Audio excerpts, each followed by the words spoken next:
Good afternoon to everyone. It's a pleasure to minister the Word of God here in Mabalacat, Pampanga. Praise God.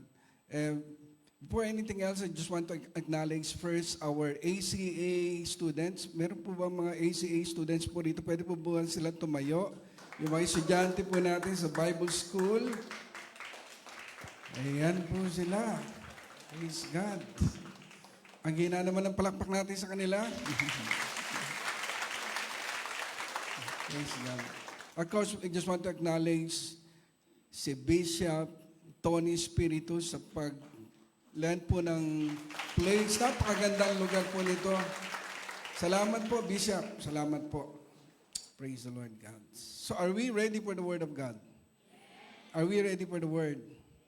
Pwede ba tayong pumikit muna, saglit? At tayo po'y manalangin. Hallelujah, Lord Jesus. Thank you, Lord God. Heavenly Father, we acknowledge your presence, O God, in this place, and we believe, Lord, that something good is about to happen, Lord God, in this place, O God. We are expecting, Father, your presence. You minister your word, Lord God, today. Lord, we thank you, Lord God, because as we minister your word, we believe, Lord, that signs and wonders will follow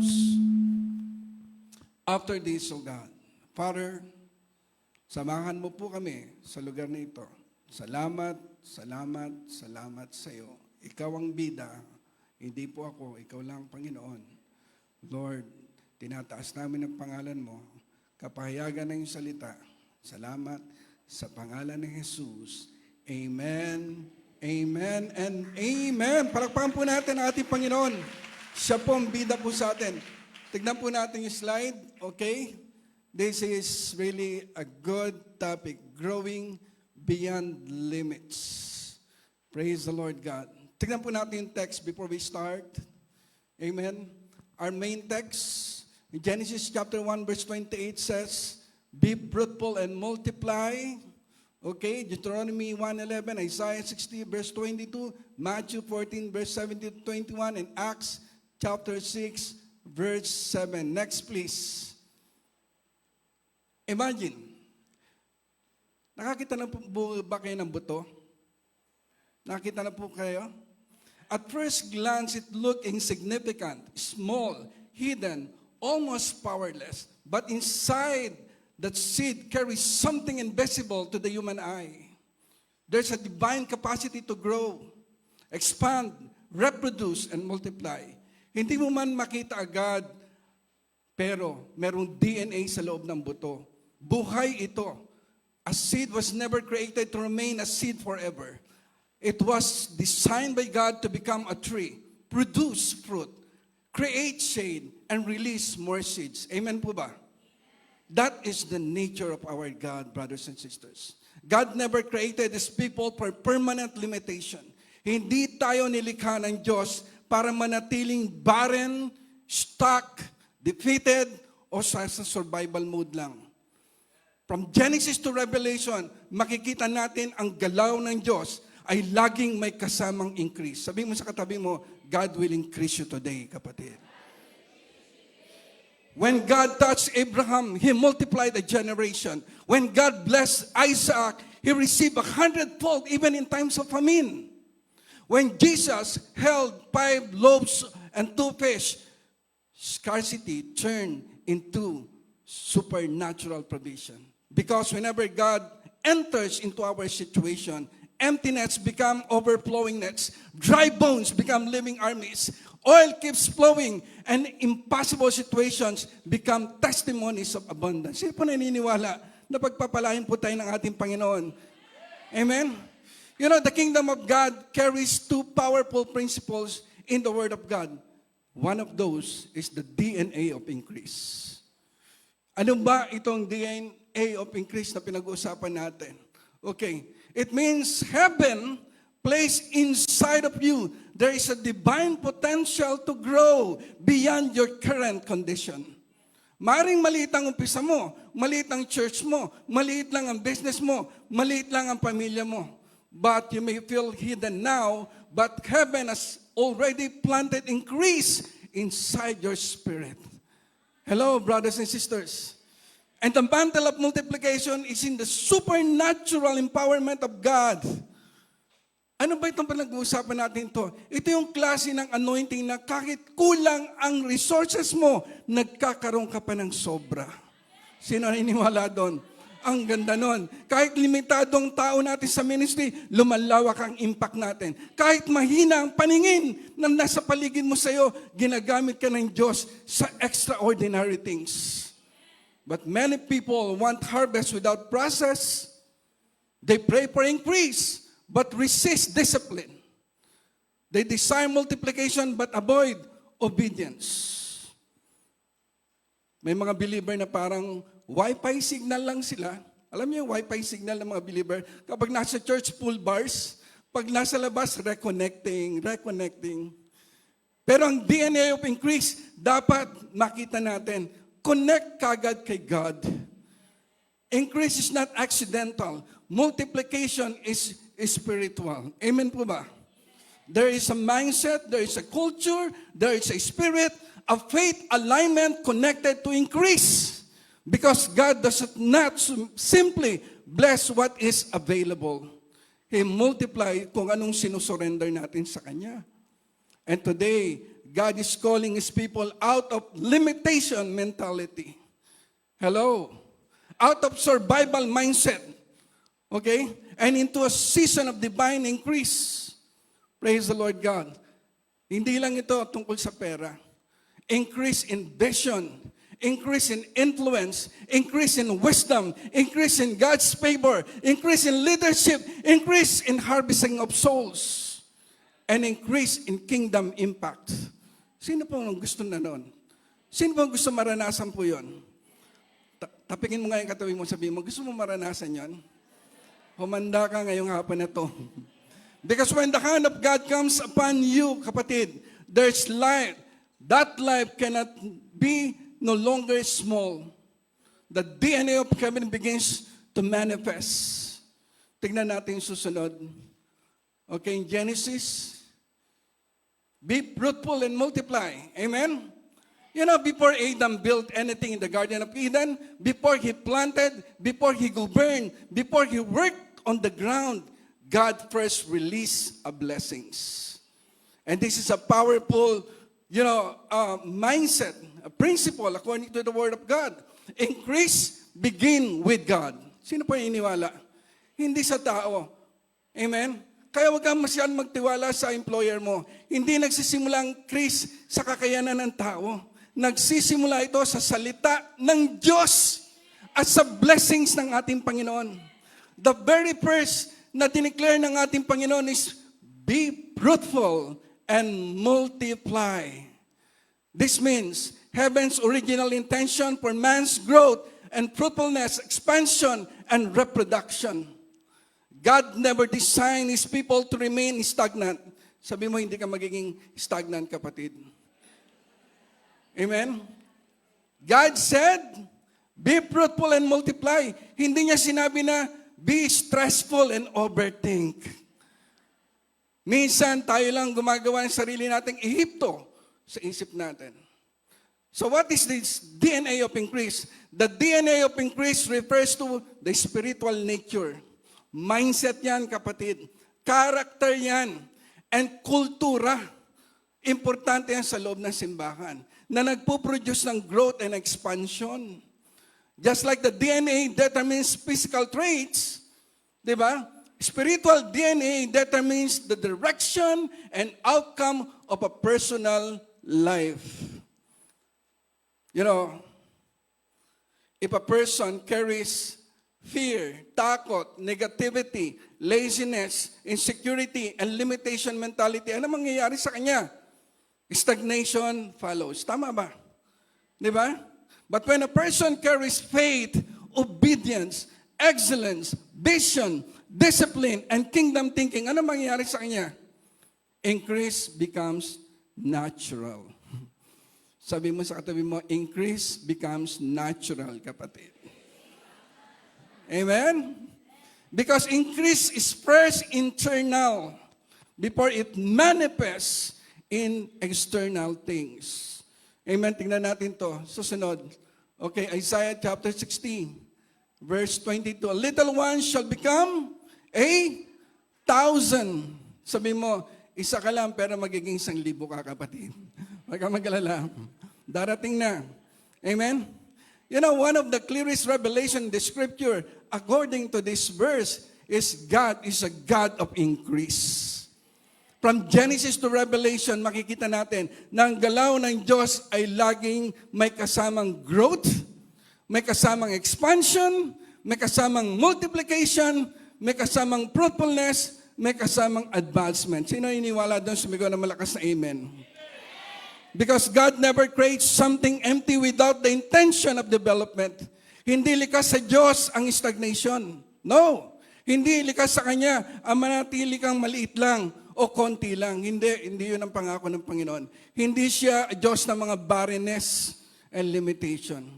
Wherever God release His hand, increase follows. Sino rito ready na i-release ang hand ng ating Panginoon? Kaso nga lang, may mga tao na minamaliit ang kanilang beginning, pero tandaan mo, kahit unload sa cellphone, nagsisimula sa 1%. Pero kapag nakasaksak sa tamang source, lumalakas din. Sabi mo sa katabi mo, lalakas ka din, kapatid. Sabi mo sa kaliwa, sa kanan, lalakas ka din. Pati sa harap, sabi mo, isa ka pa, lalakas ka din. Amen. Amen? So God's creation reveals the nature of increase. When God created the Garden of Eden, it was not intended to remain a garden only. No. It carried the potential to become a civilization eventually. It becomes a family. It becomes a government. It becomes a culture. It becomes a multiplication. Amen? Iniwala ba tayo doon? That is the principle of God. A seed contains a forest. Seed lang yan, pero magiging forest yan. A womb contains a generation. A vision contains a movement. And this teaches us God always places future expansion inside present beginnings. Amen? Minsan maliit lang ang nakikita natin. Hindi, maliit lang kami. Hindi kami pangmalakihan. Hindi totoo yan. People see David as a shepherd boy, but God sees him as a king. Di ba? People see a fisherman, God sees world changers. Kasama ka doon, kapatid. Amen? Maliit lang ang simbahan, but God sees revival na mangyayari sa loob ng simbahan niyo. Amen?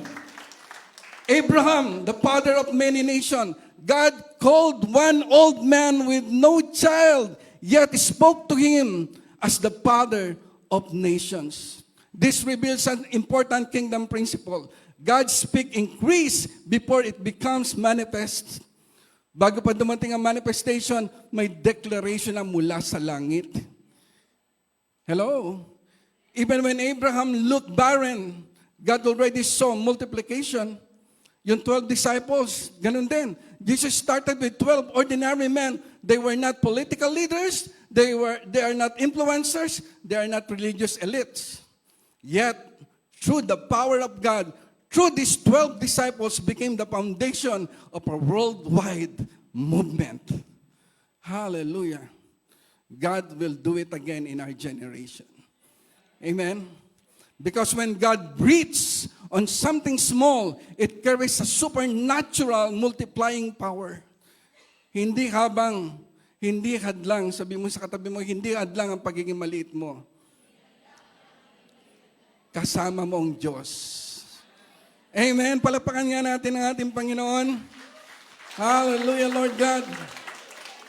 Yung mga great revivals sa history, pinagbabasa ko, nag-start sila sa small prayer meetings, nag-start na sila sa small gatherings, hidden rooms, yung iba nga nagtatago pa sila, gutom na gutom pa yung iba.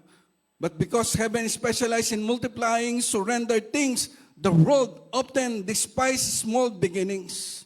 But God often starts small intentionally. Why? Bakit maliit muna? So that the glory belongs to Him alone. Paano kung panay malaki na kagad yan? ang daming mga artista. Siyempre, sabihin natin, kaya lumalaki, marami sila artista. Mayaman sila. Pero sabihin mo sa katabi mo, lalaki ka na rin, kapatid. Lalaki na rin ang negosyo mo. Lalaki rin na rin ang ministry mo. Amen? Hello? Naniniwala po ba tayo doon? Sumigaw tayo na malakas ng amen. Sabihin natin, akin yun. Ang hina naman. Sabihin natin, akin yun. You know, the principle is this. God places multiplication inside what He touches. Kaya mamaya naniniwala ko, may panibagong touch tayo mararamdaman. The anointing of increase. Are you ready for this? Are you ready for this? Kaya huwag mo sabihin, Lord, bakit maliit pa lang ako? Ang ministry ko. Bakit parang ang bagal? Bakit parang simple lang yung beginning ko? You know, I just want to tell you that small beginnings develop humility, faithfulness, dependence on God, stewardship, and character. Hello, amen? God is not only preparing the blessings, He is preparing the person. Yung character muna. Kapag marunong kang maging faithful sa maliit, mas mapagkakatiwalaan ka sa mas malaki. Sabi mo sa katabi mo, kinakala maging tapat lang tayo sa maliit muna. Dahil palalaking ka ng Diyos. You know, when God touches something small, He places a multiplication inside it. This means never underestimate small prayer meetings, small act of obedience, small ministries, small beginnings, small opportunities. Huwag mong i-underestimate yan. Yung small step of faith, huwag mong maliitin yan. Because the touch of God changed the future potential of a thing. A small seed with a God can become a harvest. Amen? Hello? Are we excited? Are we excited? Oh, how do we align ourselves? Paano natin gagawin to? Okay? Siguro, ang masasuggest ko, stop despising small beginnings. Every great work often begins small. Pangalawa, stay faithful in your current assignment. Ano man ang assignment na binibigyan ng Lord sa iyo, stay faithful. Sabi mo sa katabi mo, stay faithful, kapatid. Pangatlo, develop a mindset of expansion.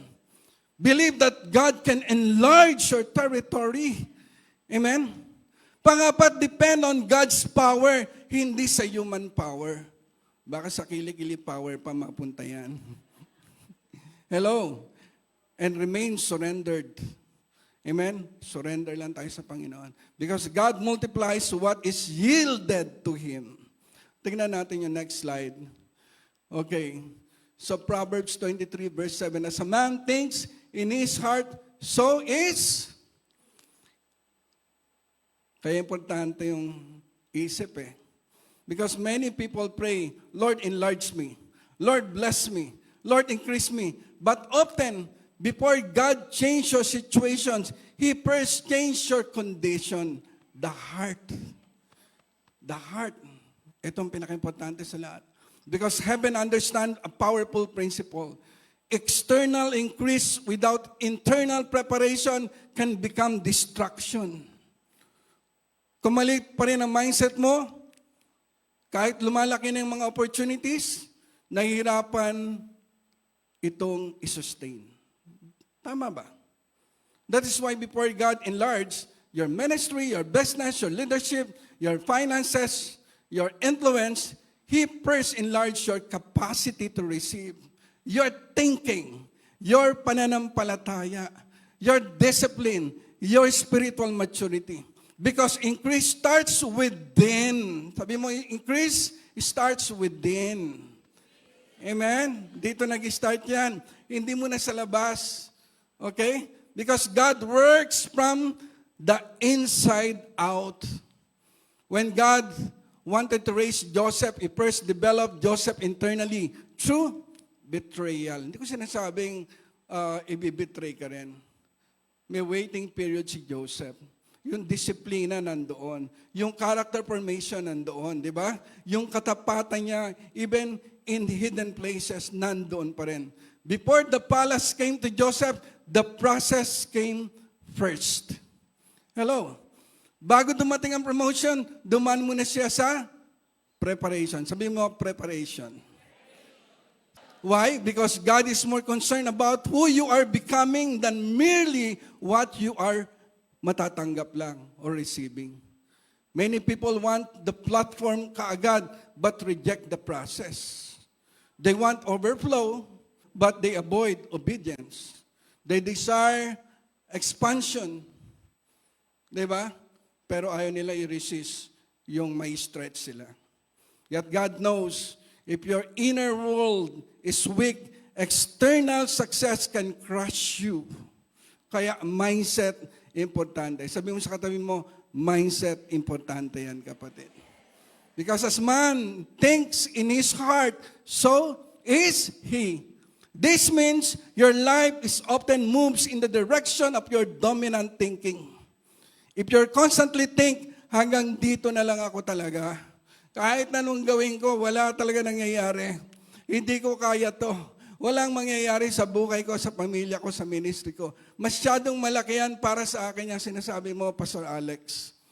Eventually, your action will follows your limitations. Kaya huwag kang mag-isip ng isip konti. Hello? Because a limited mindset creates invisible walls. Hello? Amen? Hindi ka man nakakulong physically, mayroon nakakulong ka mentally.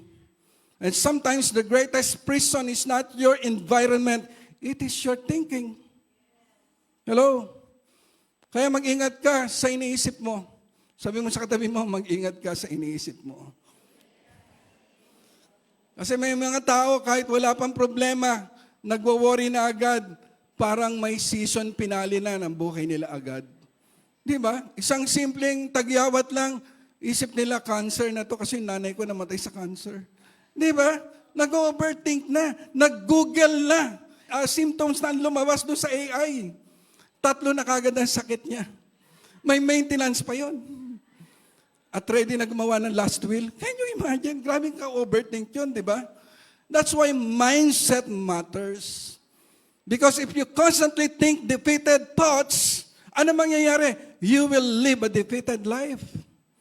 But if your mind is aligned according to the Word of God, hallelujah, you begin to walk in faith, strength, and increase. Amen? Sabi mo sa katabi mo, stop thinking like a victim, kapatid. Amen? Because there is a DNA of increase inside of you. Hello? Because God cannot pour, hindi niya mailalagay yung tinatawag na pangmalakihan kung maliit pa rin ang mindset mo. Imagine kung merong ocean, o merong sabi natin isang drum na tubig, ilalagay mo sa isang cup, pwede ba yun? Makukontain niya ba yun? No, the problem is not the supply, the problem is the capacity. Ganito rin tayo spiritually. God may desire to release greater influence, opportunities, blessings, and anointing. Pero, pag ang mindset natin ay nandun pa rin, takot ka pa rin, insecure ka pa rin, immature ka pa rin, negative ka pa rin, ano mangyayari? Di ba? Mag-struggle ka lang na ma-contain what God wants to release. That is why God stretches people before He enlarged them. Amen? Sino gustong pagpalain ng financial nila? Financial breakthrough, gusto po natin. Pero wag na tayo mag-iisip ng poverty mentality. Amen? Because others pray for leadership but avoid responsibility. Hello? Some desire for the influence but they refuse discipline. Hindi sapat na may prophecy kang tinanggap. Uy, na-prophesy ako. Grabe, ang ganda ng prophecy. Di ba? Kailangan may preparation ka rin. Hindi lang sapat ng prophecy. You are not called merely to survive. You are called to grow, to build, to gain an influence, to disciple, and expand for the kingdom of God. Alam niyo, sinungaling si Satanas. Sabi natin, sinungaling Satanas. Pero wag mong titignan yung katabi mo. Okay? You know, the enemy attacks the mind because he knows if he can convince you to think small, you will beneath your assignment. Pakinggan natin to, body of Christ. Your past does not define your capacity. Your futures do not cancel your future. Your failures, amen, and your current limitation is not your final destiny.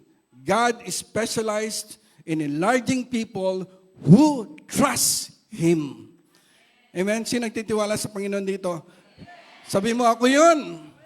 Sabi mo, ako yun. Tignan natin ang susunod. Okay. John chapter 15, He who abides in me, bear much fruit.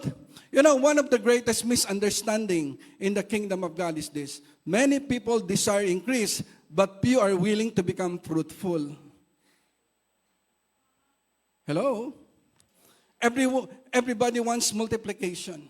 Everybody wants expansion. Everybody wants overflow. But heaven asks one important question sa ating lahat. Are you producing fruit?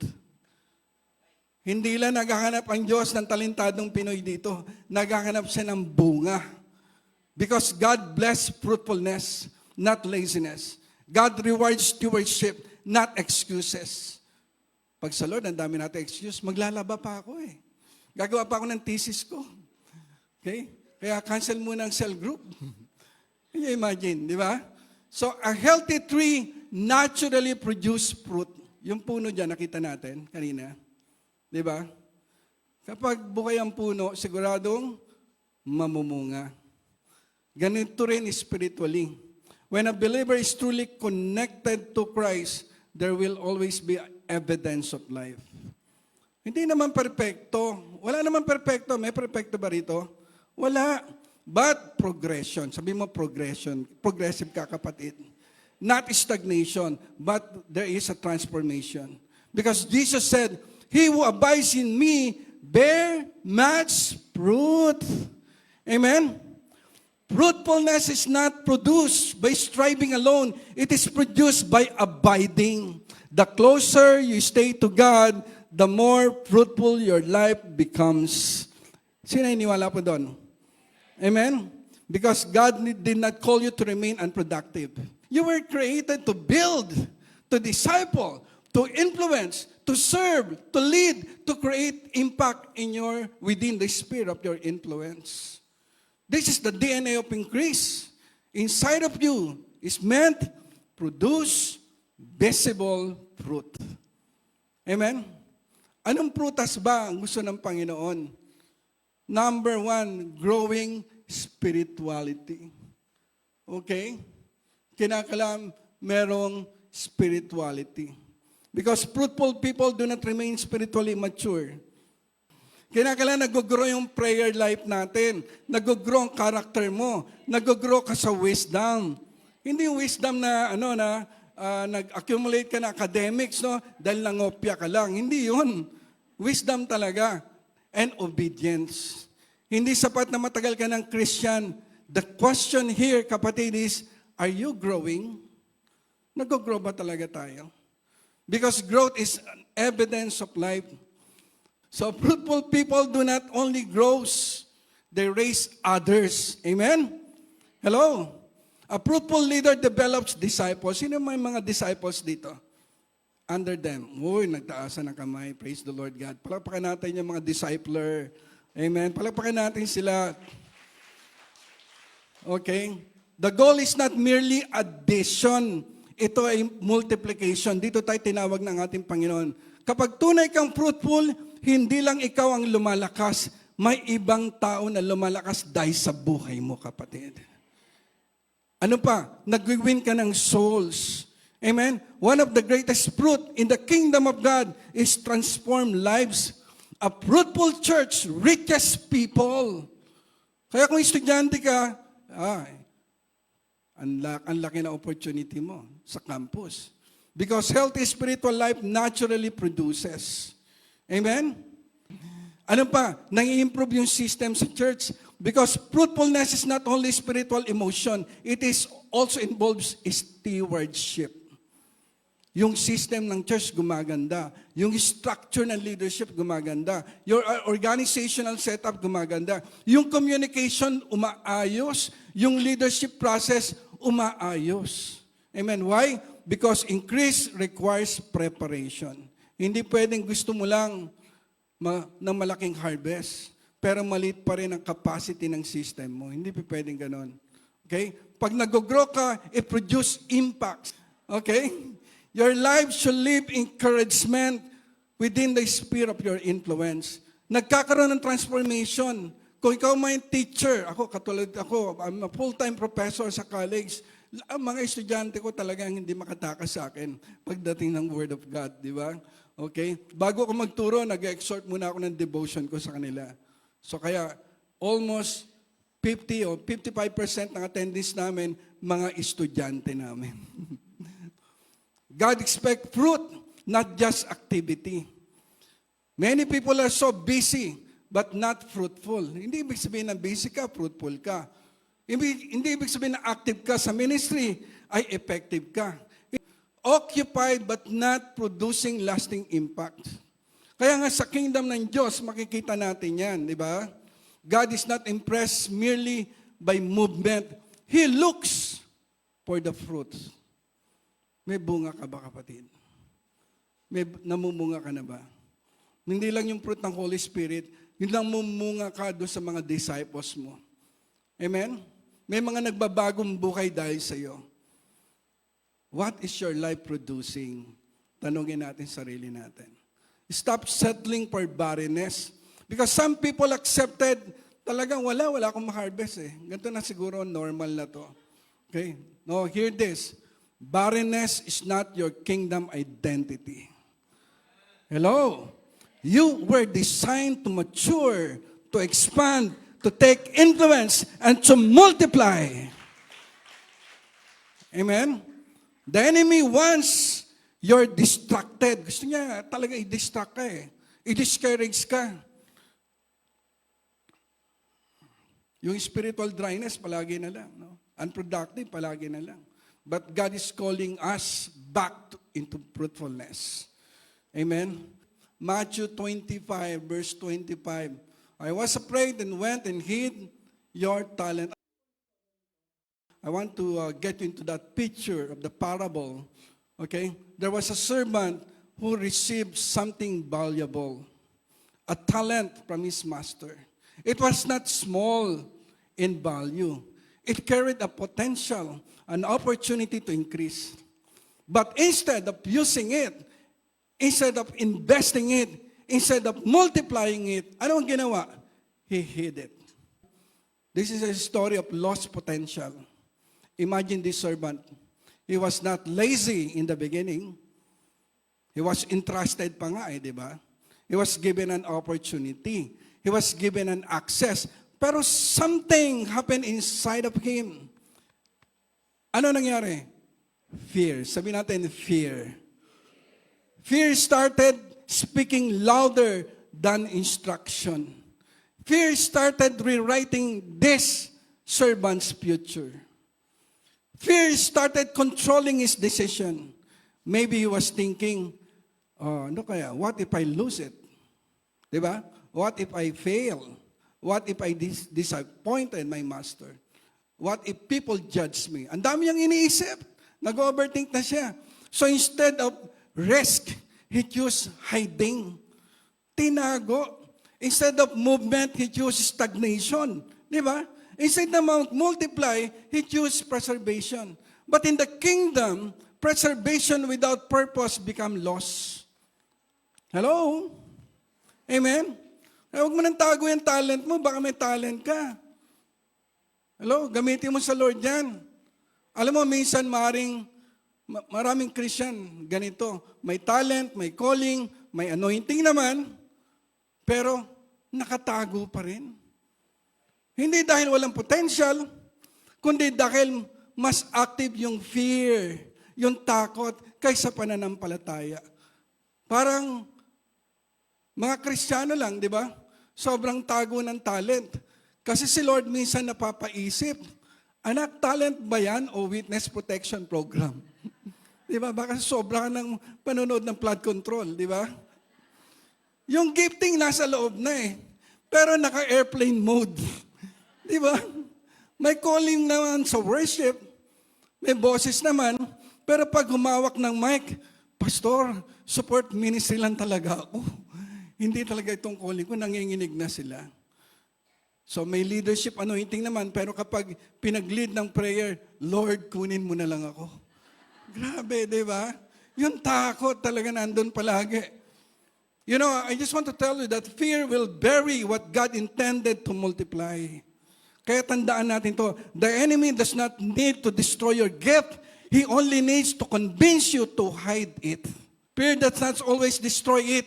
It paralyzes it. Fear is a dangerous. It's not because it always destroys what you have, but because it stops you from becoming what God wants you to be. Di ba? Hindi ka agad pinapabagsak. Pinatitigil muna ito ng takot. At once you are stopped long enough, you start to accept stagnation as normal. This servant na kinakwento rito, makikita natin ganito nangyari sa kanya. Yung takot niya, sabi, what if I fail? Pero ang pananampalataya natin nagre-respond na, what if God moves? Paano kung patulan ng Diyos yung gusto mo? Di ba? Fear focus on limitation, but faith focus on possibility. Fear look at risk, but faith looks at God. Di ba? Ang takot, pinoprotektahan niya lang yung maliit. But faith multiplies what is surrendered to God. And this is a testimony principle in life. Many people today are like that servant. They have gifts, opportunities, callings, ideas, and potential from God. But fear, nagwi-whisper. Nagwi-whisper yung fear. Don't try. Stay safe sa comfort zone mo. Don't step out. Baka mag-fail ka. Grabe, no? Di ba? Kaya talagang dapat makita natin to. So instead of launching that delay, ano nangyayari? Instead of building, they hesitate. Di ba? Instead of growing, they remain hidden. Tinago lang. Slowly, years pass, and nothing multiplies. But listen, God never called you to live in hiding place. Expose ka na ni God, malapit na. Kasi ang dami mo palang talent. Di ba? Ang daming opportunities. Amen? God did not give you a potential para lang ibaon, i-bury. Di ba? He gave it to you to expand it. Kaya nga nandito ka. Di ba? Kaya ka nandiyan sa church na yan. Because kinakailangan magkaroon ka ng kingdom mindset. Hello. The kingdom mindset is obey so God can multiply. Amen? Kinakailangan mag-shift yung thinking. There comes a moment when God is saying, stop letting fear interpret your future.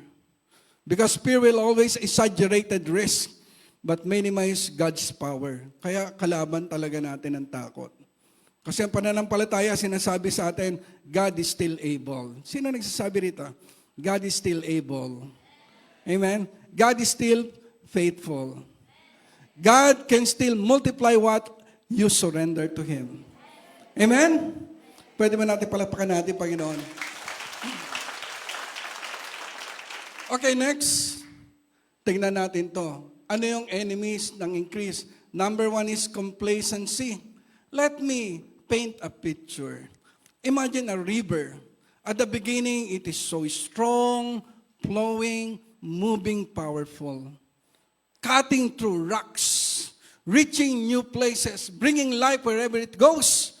But somewhere along the way, if that river stop moving, ano mangyayari? It doesn't become peaceful. It becomes stagnant. It becomes still. And eventually, it loses its freshness. That is the difference between contentment and complacency. Contentment says, okay na ako nito. Grateful na ako for what God has done for me. Complacency says, okay na ako dito. Dito na lang ako forever. Contentment is heart posture of gratitude. But complacency is a mindset of stopping growth. Magkaiba sila. Yung isa peaceful, yung isa dangerous. Di ba? Hello? Yan ang marami akong estudyante. Okay? Sa school namin. There was a time when this student was really excited. Learning, asking questions, pushing himself, growing every day. But slowly, he got comfortable. Naging komportable na siya. Same routine, same effort, same mindset, no challenge, no stretching. At first, ang pakiramdam niya, okay naman, wala naman nangyayari. But later, he realized he stopped improving. Not because he was incapable, but because he stopped trying. And that is complacency. Complacency is subtle. Hindi mo agad mapapansin ang complacency. It doesn't shout. It whisper lang. Bumubulong lang yan. At sinasabi niyan, okay ka na dyan. Huwag ka na muna maglingkod. Pagka-graduate mo na lang. Huwag ka na muna sumuport. Pag yumaman ka na lang. No need to grow more. Kontento ka na dyan. Di ba? Yun yung sinasabi ng complacency. And slowly, without realizing it, passion fades. Di ba? Dati naman, naglilingkod, grabe sa Lord. Pero yung passion niya, unti-unting nawala sa paglilingkod. Yung discipline niya, na-weaken na. Yung vision niya sa church na dating naka-connect, nawala na rin. Nag-shrink na. This is a kingdom warning. In the kingdom of God, stagnation is not neutral. Because life in Christ is designed to move forward. Sabi ng ating Panginoon, di ba? Abide in me. But abiding is not static. It is a living connection. Healthy spiritual life yan. Kinakailangan nag-grow ka always. Kung walang growth, something wrong with that flow. Hello? Parang imagine, sino merong background dito sa farming? Meron? Wala. Wala magsasaka rito. Okay. Well, anyway, alam naman natin magsasaka, di ba? He planted seed, saw early growth, and became satisfied. So he stopped watering. He stopped checking yung kanyang field. He stopped cultivating. At first, it looked like fine, okay, wala naman nangyayari. Okay? The plant stopped growing. Not because of the seed was bad, but because yung care nag-stop na. Hello? That is why complacency does. It makes people stop nurturing what God already started. Kaya pag cell leader ka, dapat talaga nurture natin yung mga inaalagaan natin. Okay? Because the enemy of next level is complacency. Feel safe lang, but it blocks the destiny. Because the next level growth requires discipline beyond comfort. Di ba? Willing ka mag-extra mile. Faith beyond routine and obedience beyond convenience. But complacency says, wag na, okay na yan. Okay na yan. Isang beses lang sa isang buwan ng cell group. Hindi linggo-linggo. Paano mag-grow yun, di ba? And many people never reach that destiny because nawala na yung care. Di ba? Sino sa leaders dito? Okay? Alagaan po natin yung mga tao natin. Because God is not only interested in what you have become, He also interested in what you are still becoming. Hello? So, when He sees complacency, He doesn't condemn, but He calls us again to movement, to growth, to increase. Minsan, tayo gusto natin finished product na agad, di ba? Pero si Lord, He's still working. Maraming Kristiyano kapag na-bless ng konti, feeling nila, complete na yung project, di ba? Hindi na nagbabasa ng Bible, kasi feeling nila, downloaded na lahat ng revelation ng Lord. Okay? May konting breakthrough lang, biglang, Pastor, I think okay na ako. Di ba? Eh si Lord parang, sasabihin niya, anak, nag-start ka pa lang. Parang cellphone update lang yan. Akala mo tapos na, pero may 1 to 47 updates remaining pa pala. Ang dami pa. Ganon din ang God, hindi siya nagdi-deal sa finished version ng buhay mo. He's still upgrading you. Sabi mo sa katabi mo, He's still upgrading you, kapatid. Amen. Sa kaliwa, sabi mo, He's still upgrading you. Amen? Kaya kung minsan may stretching, may correction, may movement, hindi dahil kulang ka, kundi dahil may mas malaki pa sa current version mo, kapatid. Amen? Sabi mo sa katabi mo, hindi pa tapos ang Diyos sa iyo. Ina-update ka pa ni Lord. Amen. Okay. Ano pa ang kalaban? Tingnan natin susunod na kalaban, division. Naku, ang dami na nito. Division. Let me start with a simple picture. Isipin mo, isang plato na may basag sa gitna. Plato! Basag sa gitna. Kahit gaano ka kaganda ang pagkain na ilalagay mo doon o kasarap, the crack weakens the structure over time. Hanggang sa tuloy ang mabasag. That is what division does. It looks small at first, but it's destroyed the whole system slowly. Division destroys multiplication. Division is not just a disagreement, it is a disconnection of hearts, vision, and spirit. Kapag may division sa loob ng simbahan, nawawala ang unity. Humihina ang cooperation. Nagkakaroon ng misunderstanding. Bumabagal ang progress. And here is a powerful truth. Division destroys multiplication. Because God cannot multiply what is not aligned. Kinakalain tayo. Ito yung naging lesson namin last meeting, last Friday. Kung ang katawan ay iwahiwalay, hindi makakilos na maayos.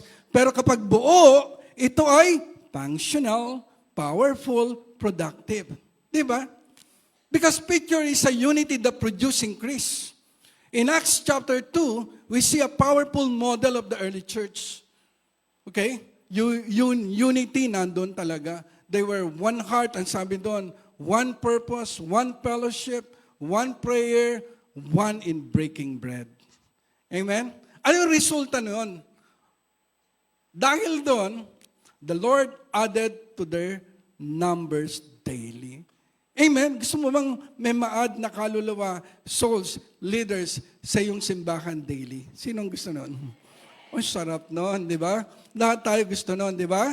Amen? Hindi to strategy ang nagpo-produce ng increase. Hindi marketing, hindi system. It was the unity that attracted God's movement. Hallelujah. Amen? Yung alternatives na tinatawag, di ba? Na kinakailangan talaga, ay, dami na mga tao. Talagang mga binubuli. Di ba? Wala. Dami na nilang problema. Naghahanap sila ng alternative culture. Bakit hindi natin ibigay ang simbahan, makita talaga? Di ba? Yung pagkakaisa, yung pagmamahal. Di ba? Kinakailangan ka-synchronize. Same timing, same direction, same rhythm. Alam niyo yung yung tawag doon, yung boat, yung nagsasagwan sila ng sabay-sabay. Di ba? Parang ganon. Pag kahit na anong lakas ng mga nagsasagwan, pag hindi pare-pareho, pag walang timing, ano mangyayari? Hihina. Di ba? Pero pag yan sabay-sabay, I tell you, yung momentum yan lalakas. Division starts small but grows fast. Ang division ay hindi agad obvious. It starts with small misunderstanding.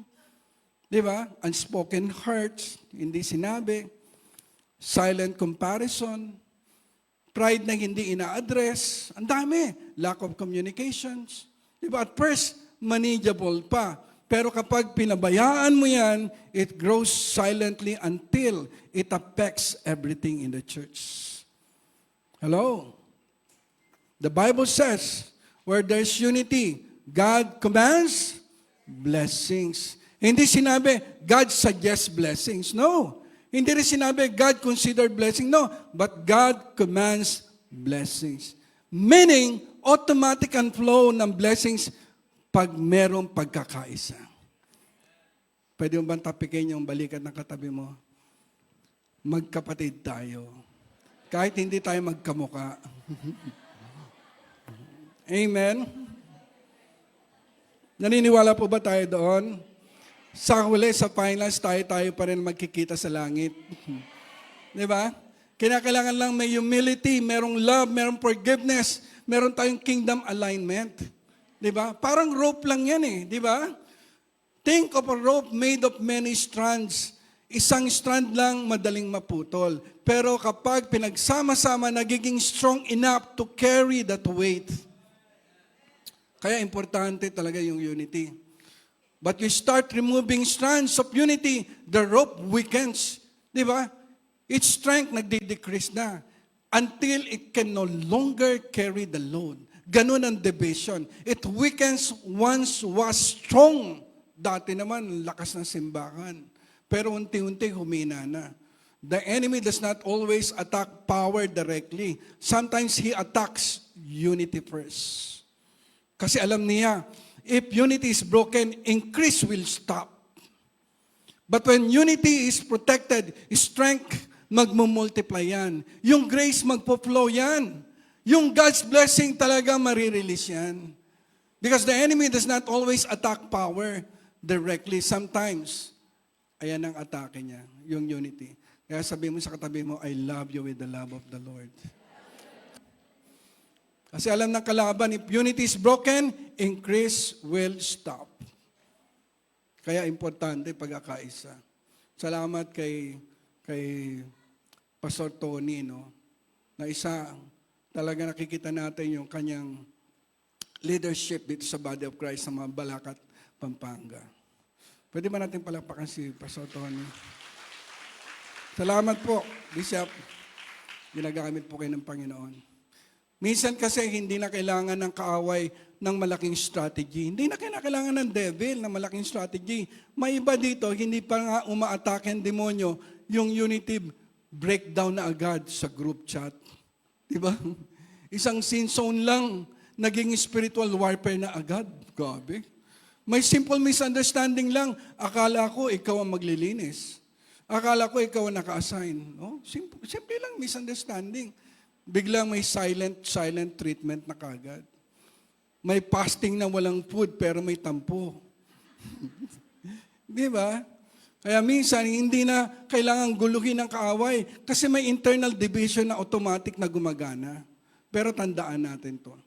Kapag ang unity intact talaga yan, kahit gaano kalakas ang pressure ng kalaban, hindi basta-basta nababasag ang isang bahay, ang isang ministry, at magkakadugtong ang pundasyon yan.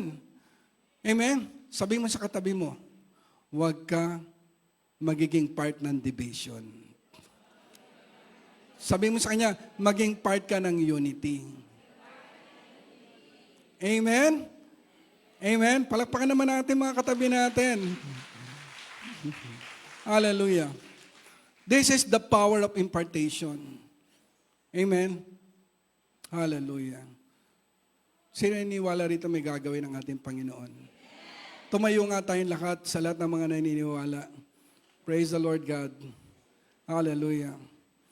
You know, Elijah did not only listen to Elijah, he received an impartation.